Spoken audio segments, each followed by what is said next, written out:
presented by Muskan Recording Studio, Ground Chowk.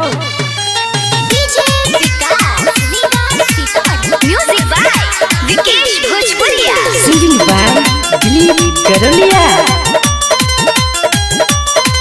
प्यार करने से दिल मेरा रूठ गया, आई लव यू बोल को भूल गया।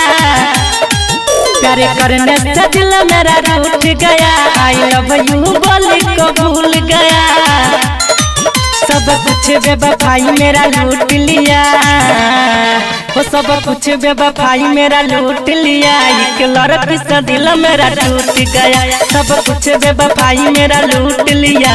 एक लड़की से दिल मेरा टूट गया, सब कुछ बेवफाई मेरा लूट लिया। एक लड़की से दिल मेरा टूट गया।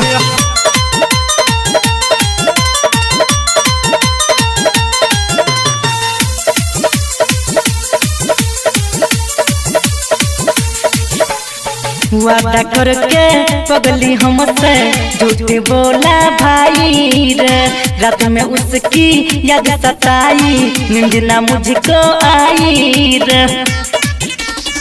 वादा करके पगली हमसे झूठ बोला भाई रे, रात में उसकी याद सताई, नींद मुझको न आई रे। बीच रास्ते में साथ मेरा छोड़ दिया, ओ बीच रास्ते में साथ मेरा छोड़ दिया। उस लड़की ने दिल मेरा तोड़ दिया, बीच रास्ते में साथ मेरा छोड़ दिया। उस लड़की ने दिल मेरा तोड़ दिया, रास्ते में साथ मेरा छोड़ दिया।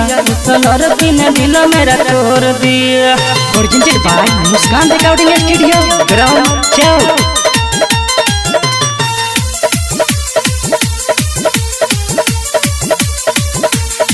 जितने भी है सभी प्रेम दीवानों, प्यारे न करना भाई रे। आशिकों की बीच में जाके बर्बादी है भाई रे।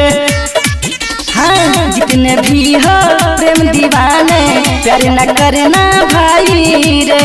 आशिकों की बीच में जाकर बर्बादी है भाई रे। उस लड़की ने दिल मेरा तोड़ दिया, हो बीच रास्ते में साथ मेरा छोड़ दिया। उस लड़की ने दिल मेरा तोड़ दिया, बीच रास्ते में साथ मेरा छोड़ दिया। उस लड़की ने दिल मेरा तोड़ दिया।